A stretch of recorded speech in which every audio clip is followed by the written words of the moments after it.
Good morning, friends. Today we are going to study this chapter. The title of the chapter is The Earth.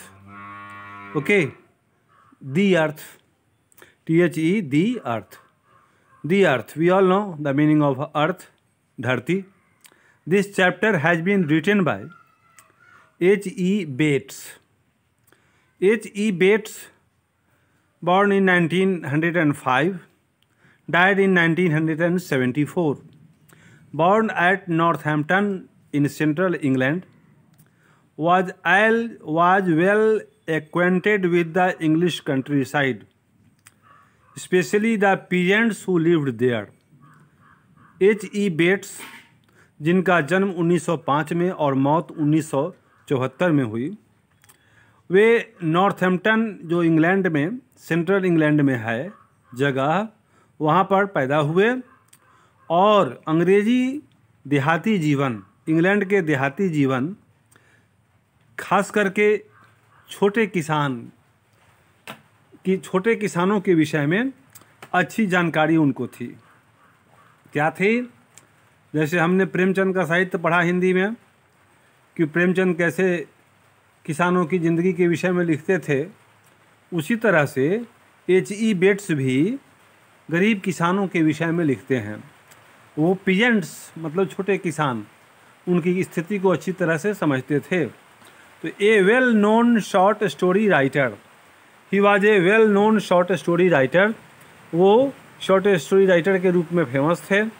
ही जाने माने short story writer थे, लघु कथा लेखक। He worked for some time as a journalist, कुछ दिनों के लिए, कुछ समय के लिए उन्होंने पत्रकार के रूप में भी कार्य किया। His first novel was published when he was only 21 years old. उनका पहला उपन्यास तब प्रकाशित हुआ जब उनकी उम्र केवल 21 वर्ष थी। He wrote many short stories about airman and their adventures based on his experiences in the royal air force. Royal air force में भी उन्होंने काम किया और वहाँ जो उनको अनुभव हुआ एयरमैन के विषय में और उनके साहसिक कार्यों के विषय में, उस पर भी उन्होंने बहुत सी लघु कहानियाँ लिखीं।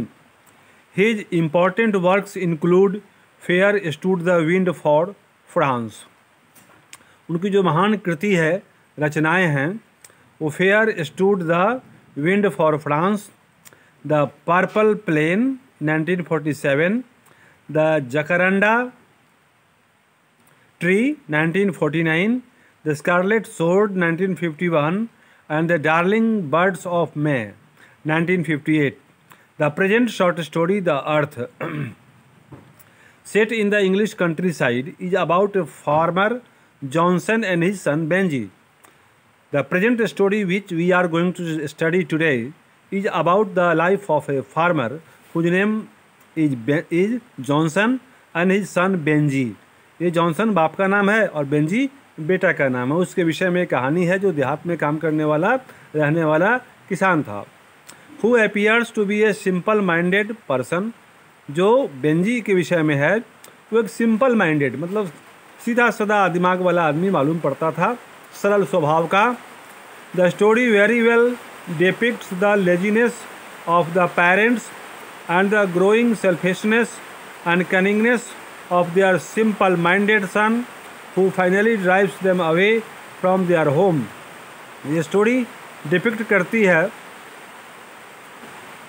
लेजीनेस, सुस्ती, मूर्खता और पेरेंट्स की सुस्ती को हाईलाइट करती है, और selfish and cunningness of their simple minded son, और जिस बेटा को वे लोग सीधा साधा समझते थे उसकी बेईमानी, धूर्तता और उसके स्वार्थ के ऊपर एक कहानी है। तो कहानी क्या है?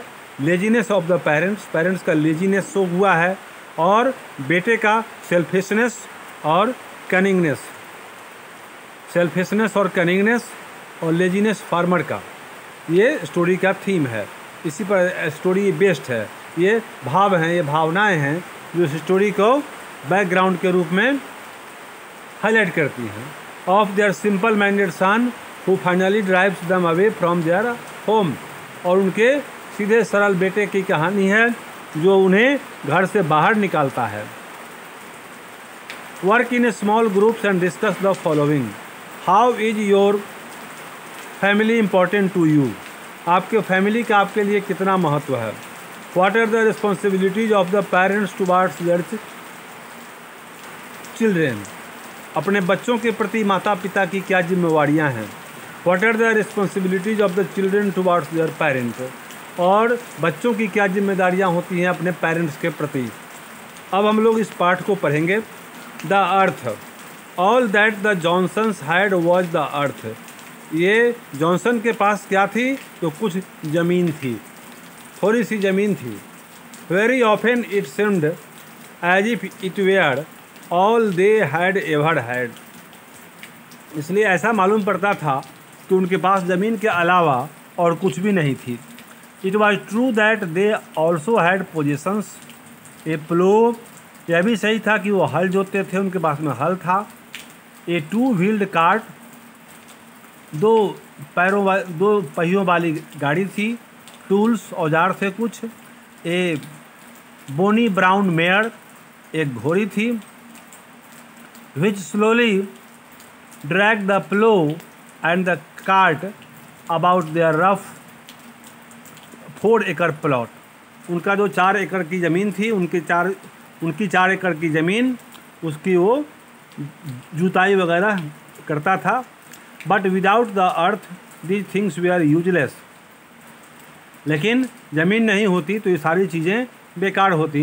It was true that they also had a son. और यह भी सत्य था कि उनको एक बेटा भी था। The Johnsons son was named Benji.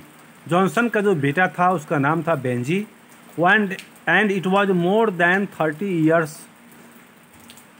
वो 30 साल से ज़्यादा का था। Had surrender to the idea that he was not right in his head.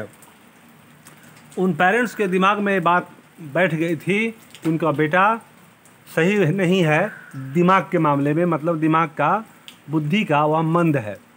It was not insane. It was not that he was insane और इम्बेसाइल। इसका मतलब ये नहीं था कि वह बच्चा मूर्ख था या दिमाग का तेज नहीं था। और even that he could not read and right and count figures. वो लिख नहीं सकता था और पढ़ नहीं सकता था, ये बात नहीं थी। But only that he was simple, not quite like other people. सिर्फ और सिर्फ उसमें एक कमी यही नज़र आती थी कि वह सिंपल था। वह सीधा सादा भोला भाला मालूम पड़ता था। जैसे और लोग होते हैं वैसा वो नहीं था। वह साधारण कैटेगरी का इंसान, सीधा इंसान, सरल मालूम पड़ता था। And because he was their only son the Johnsons had spent many years being a little too kind. Johnson ने, पेरेंट्स ने अपने बच्चे के ऊपर बहुत ही करुणा भरी निगाह रखी।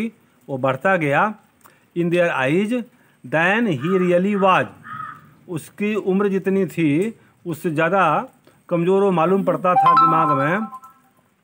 Fair hair on his face नहीं। Benjy had the large loose limbs. उसके लूज लिम्ब थे, लिम्ब मतलब ऑर्गन, बड़े बड़े पैर थे। That often belong to the simple minded. Simple minded की पहचान है।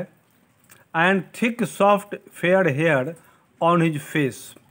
और थिक घना खूबसूरत बाल उसके फेस पर था। He had the look of being a simple hearted man. उसकी पहचान एक सरल हृदयी व्यक्ति की थी देखने में।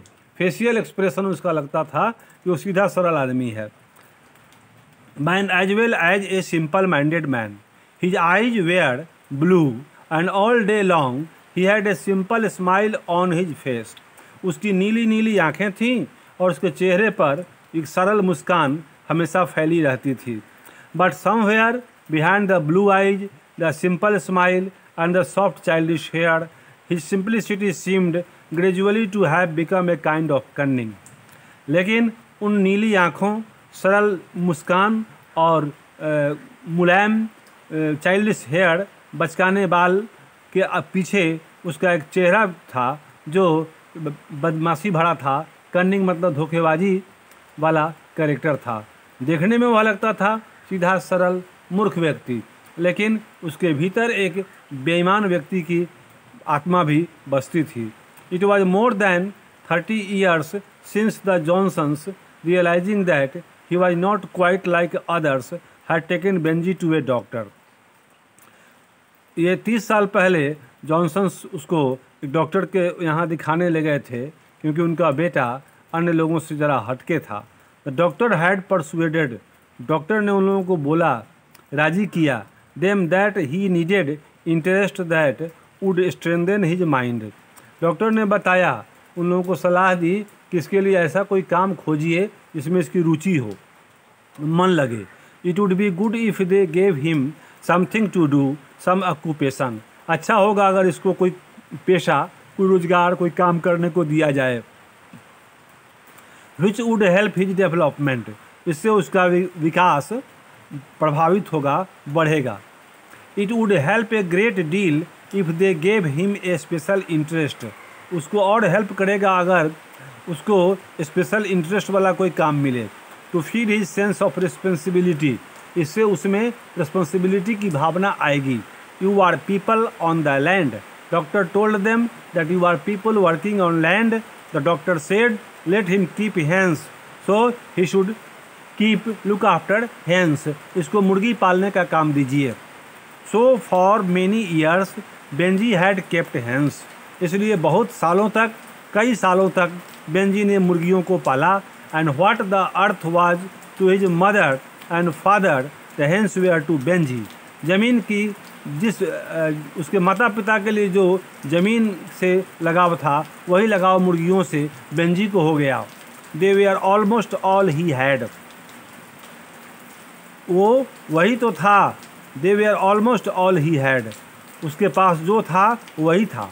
When he came from school, cut off by his simplicity from other children, वह जब स्कूल से आता था, स्कूल में कट के रहता था और बच्चों से अपनी सिंपलिसिटी के कारण। Benji went straight home to his hens which he kept in a wire coop that his father had made at the back of the house. School से आने के बाद सीधे वह अपने मुर्गियों के पास जाता था, जिसको उसने वायर से, तार से बने हुए एक डब्बे में पाल के रखा था। That his father had made at the back of the house, वह मुर्गी खाना और मुर्गियों का दरबा उसके घर के पीछे उसके पेरेंट्स ने बनाया था। एट फर्स्ट ही केप्ट 10 और डजन हैंस, पहले उसने 10 और 12 मुर्गियां पाली। ऑल कलर्स एंड ब्रीड्स, सभी नस्ल की और सभी रंग की मुर्गियां। ब्राउन एंड स्पेकल, ब्राउन भी और स्पेकल मतलब चितकबड़ा। And black and white, and the coop was small, और वो जो कूप था जो जिस घर में रखा जाता था मुर्गियों को, वह छोटा था। He fed the hens simply on scraps from the table, seeded cabbages strung from the wire, a little maize. वह उनको खाना क्या खिलाता था वो यहाँ लिखा हुआ है, ये on scraps from the table, seeded cabbages गोभियाँ, और from the wire and little maize मक्का वगैरह, and on corn ears which he gleaned in the little summer late summer from his father's एकड़ और स्टेबल। उसके पापा के खेत से जो पैदावार होती थी उसी को वह खिलाता था। It is possible that A hen being a simple creature thrives based on simple treatment। वो सिंपल क्या है, it is possible that A hen being a simple creature, hen भी क्या है, सिंपल क्रिएचर है, वो अच्छा करता है अगर उसके साथ अच्छा बिहेवियर किया जाए। Benji understood the first and last thing about A hen, वह मुर्गियों के विषय में पहली और एक इम्पॉर्टेंट बात को सीखा, that it exist for the purpose of laying eggs, कि मुर्गियाँ पाली जाती हैं अंडा के लिए। In those days this simple process had not become scientific nor had it become highly complicated. उन दिनों पालने का तरीका साइंटिफिक और कॉम्प्लिकेटेड, जटिल नहीं था। एंड कॉमर्शियलाइज्ड, और कॉमर्शियलाइज्ड भी नहीं था। Eggs were cheap, hens mysteriously packed nourishment of the bare earth. अंडे सस्ते थे और वे रहस्यमय तरीके से ज़मीन में से चुन के कुछ खाते थे अपने पोषण के लिए। They sat in a home made nesting box, उसे घर की तरह घर में ही बनाया गया नेस्टिंग बॉक्स में बैठती थी जाकर के ऑन स्ट्रॉ पर, पुआल पर, and let the eggs expected of them, और वहाँ वो अंडे देती थी। Benji understood another thing about the business of hence, अंडा देने के अलावा दूसरी बात जो मुर्गियों के विषय में सीखा वो था, and that was that eggs could be sold to callers at the back door of their house. यह और दूसरी बात सीखा कि अंडा खरीदने वालों के घर पर जाकर पहुंचाया जा सकता था, और कैसे, तो 20 स्कोर्स मतलब 20, हाफ स्कोर्स 10 एंड 5 और 5, या तो 20 वाले डब्बे में या 10 वाले में या 5 वाले में। And the money from these eggs was put carefully, और जो पैसा वहाँ से आता था बेच करके अंडा सावधानी पूर्वक रखा जाता था, ऑलमोस्ट रिलीजियसली, धार्मिक भावना से, into a large white basin में that stood on the top shelf of the kitchen cupboard, वह किचन के कबर्ड में के ऊपर रखा गया था वह basin. The basin was beyond Benjy's reach, Benjy की पहुँच से ऊपर थी वह basin. But one day his mother would tell him, एक दिन उसकी माँ उसको बोली, the money will be yours, पैसा आपका होगा बेटा।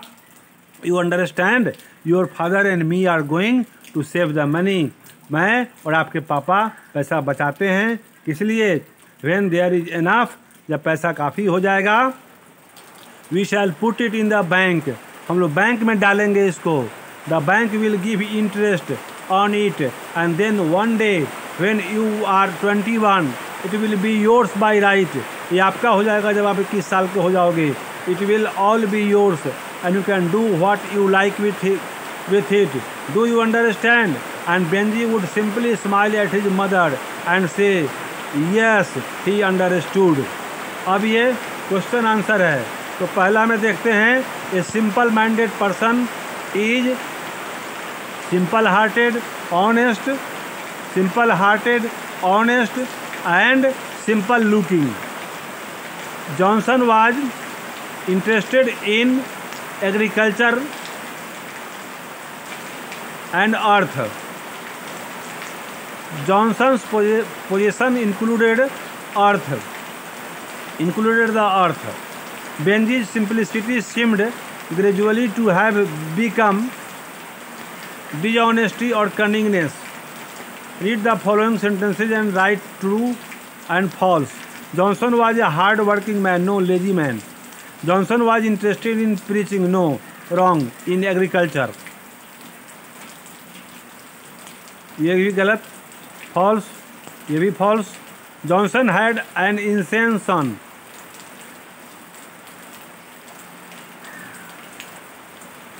Yes. Benji hated his hands, no, false, ये भी फॉल्स, ये फॉल्स, ये ट्रू।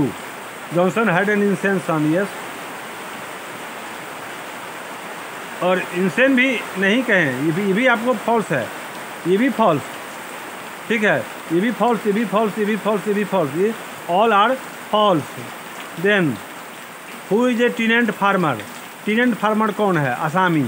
टीनेंट फार्मर वो है जो किसी और की ज़मीन पर काम करता है, तो ये tenant farmer is that who works and lives on others land.